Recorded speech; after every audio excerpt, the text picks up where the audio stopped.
Maestro Manuel Ulloa Herrero, él es egresado de la Escuela Nacional de Economía de la Universidad Nacional Autónoma de México y ha participado en la fundación de distintas instituciones de investigación como el Centro de Estudios Educativos aquí en México, el Instituto de Investigaciones Económicas y Sociales de la Universidad Autónoma de Nayarit, Educación y Prospectiva, Sociedad Civil, y el Centro de Estudios en Economía de la Educación. Ha sido asesor en materia de planeación e investigación educativa del Ministerio de Educación de la República de Venezuela, del Consejo Nacional de la Universidad Peruana, del Ministerio de Educación de la República Oriental de Uruguay y de los Ministerios de Educación y Hacienda de la República de Costa Rica. Fue director de planeación de la Secretaría de Educación del Distrito Federal. ¿Sí? ¿Hasta ahí? Fíjate, Andrés, ahorita, y para tú y yo vamos a platicar. Entonces, le cedo la palabra a nuestro hijo. Muchas gracias, Arturo. Voy a dividir mis comentarios en tres partes. En la primera, para celebrar y saludar este coloquio, que me parece que es una necesidad muy relevante de poder establecer un diálogo académico entre quienes desarrollan investigación educativa en la América nuestra, en nuestra América Latina. La necesidad de estos espacios que permiten contribuir a la creación de un nuevo conocimiento, también como decía la doctora Santizo, en ese proceso de revisar el estado del conocimiento desde el punto de vista conceptual y teórico, para poner a prueba si las teorías que estamos adoptando, muchas veces generadas en otras circunstancias, tienen vigencia y validez en nuestros procesos de investigación. Entonces saludo esta iniciativa de la doctora Norma del Río y de quienes junto con ella han hecho posible, como MOVA y la Secretaría de Educación de Medellín, este espacio. Voy a dejar para compartir con ustedes algunas notas en los aspectos metodológicos para que realmente sea una continuidad de este diálogo académico por medio del correo. Voy a privilegiar algunos aspectos que creo que lo que enriquecería este coloquio es desde las propias experiencias, tanto las suyas como las de quienes estamos asistiendo, podemos poner en común para ir enriqueciendo las visiones sobre los temas que se están abordando. Y en este sentido, voy a hacer el énfasis en la investigación sobre la desescolarización, que es un tema en el que he trabajado. Ahí, como ustedes lo mencionan en su propio documento, hay autores que lo manifiestan más bien como el concepto de desescolarización y no de deserción. Y esto es porque los niños no son miembros de ningún ejército, no están desertando, y hay una implicación del concepto que culpabiliza a los niños y a los padres de familia del hecho de abandonar la escuela. Y de alguna manera en las dos investigaciones también hay un actor muy importante que no está presente. Ese actor que no está presente es el Estado. Entonces mis comentarios tendrían una referencia con lo que vendría a ser el ejercicio del derecho a la educación, y en este contexto es que ofrecería el diálogo académico que estamos sosteniendo. Ahí habría que tomar en consideración En Colombia es un país que está muy avanzado. Un niño que no está asistiendo a la escuela tiene un juez 24 horas para determinar la situación y resolver el problema. Ya quisiéramos nosotros tener ese nivel de exigibilidad y justiciabilidad para los niños que no están en la escuela en nuestro país. Sin embargo, la reforma constitucional del 10 de junio de 2011, por la que el Estado mexicano reconoce los derechos humanos y como parte fundamental de ellos el derecho a la educación, crea junto con la nueva ley de amparo las condiciones para hacer verdaderamente exigible y justiciable ese derecho, ¿verdad?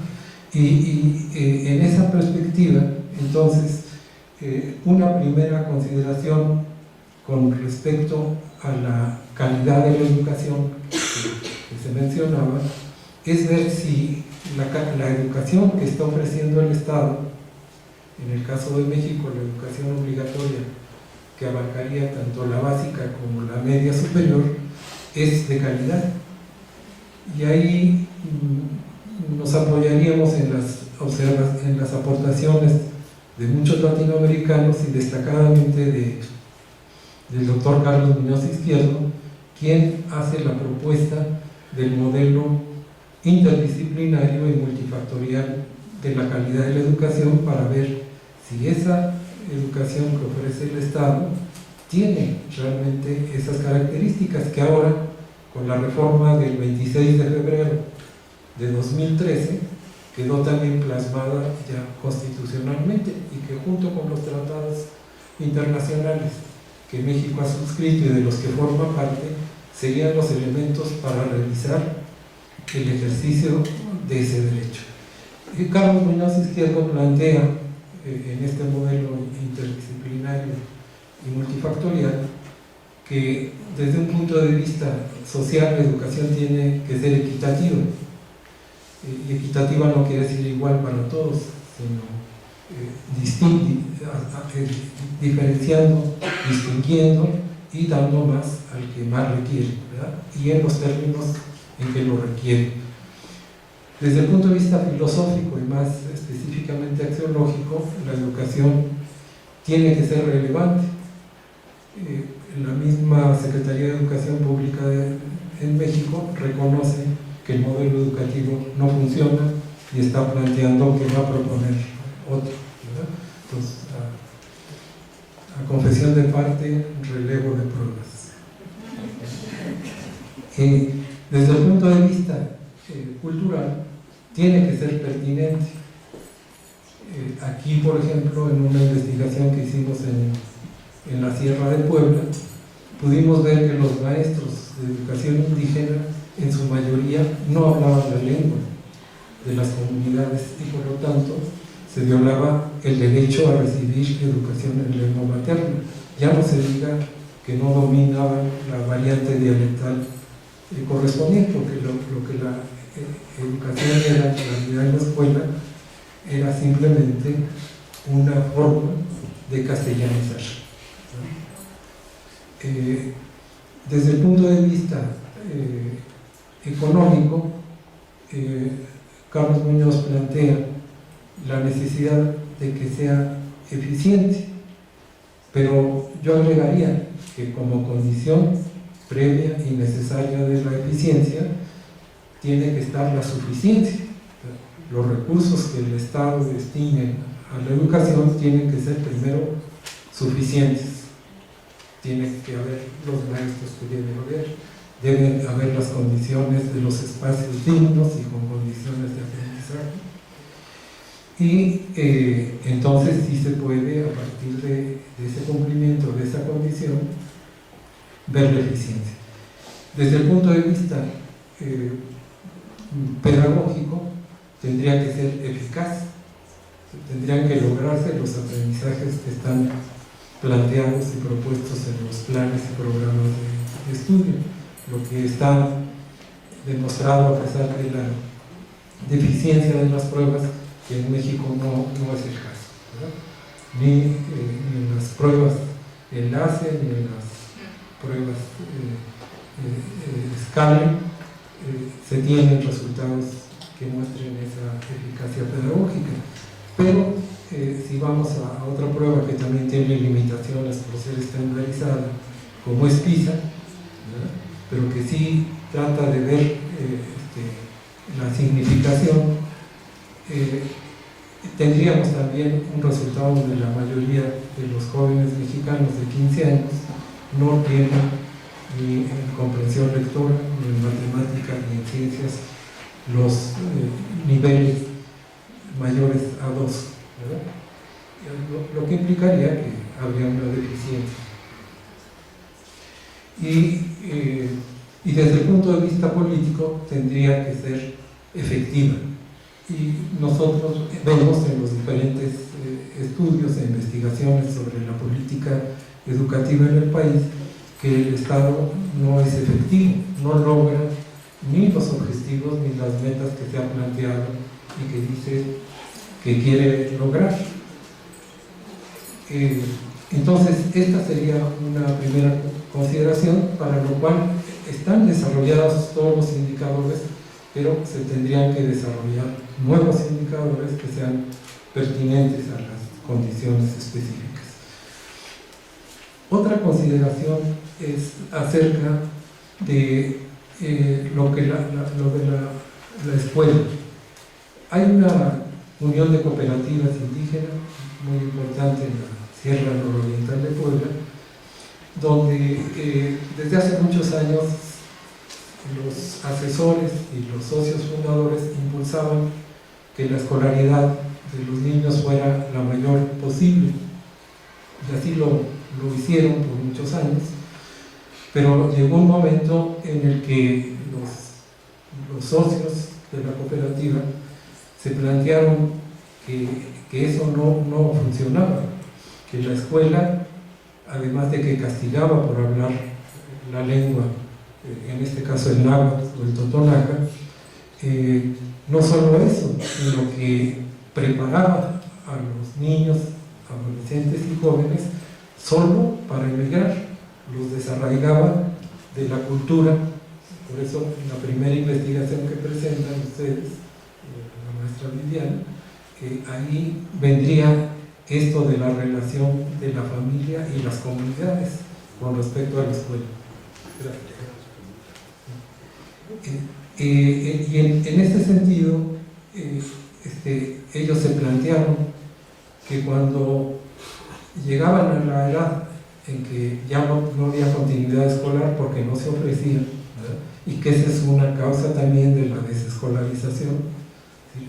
En muchas de las comunidades rurales, en la mayoría de las localidades rurales, no hay cómo continuar de preescolar a primaria, de primaria a secundaria. Entonces, es otra vez, ¿por qué es importante el Estado? Porque el Estado no está cumpliendo su responsabilidad de ofrecer la trayectoria completa de la educación.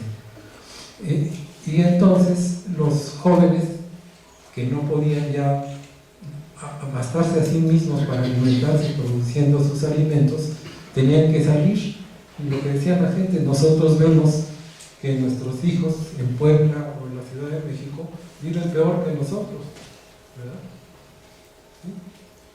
Con niveles peores de calidad de vida. Entonces lo que hicieron fue desarrollar un modelo propio, obviamente con los planes y programas oficiales, pero complementarios. De tal manera que empezaron con un jardín de niños, luego siguieron con la primaria, con la secundaria, y el próximo ciclo escolar inicia con la preparatoria. Y ahí, a diferencia de eso, la primera actividad del día, pues es los niños siembran y cuidan sus hortalizas, atienden la alimentación, que no sea de la comida chatarra, ¿verdad? En fin. Y me iría también al aspecto que se mencionó del sentido de lo lúdico, del que nos hizo favor de hablar en la inauguración. Y ahí también decir, por ejemplo, que el Estado mexicano, cuando generó un mecanismo para cuantitativamente expandir la educación primaria, se llamó el Plan de 11 años, ¿no? De 59 a 70, ahí le robó a todos los niños del país, que en ese momento teníamos, no ustedes porque todavía no nacían, pero sí que teníamos una edad mayor, nosotros íbamos a clases en la mañana y en la tarde, era discontinuo, ¿verdad? Y implicaba 7 horas diarias durante 5 días a la semana, 35 horas. De esas 35 horas se robaron 15. A los niños de primaria nada más se les dan 20. Y lo que se sacrificó fue eso, las actividades lúdicas, las actividades culturales, ¿verdad?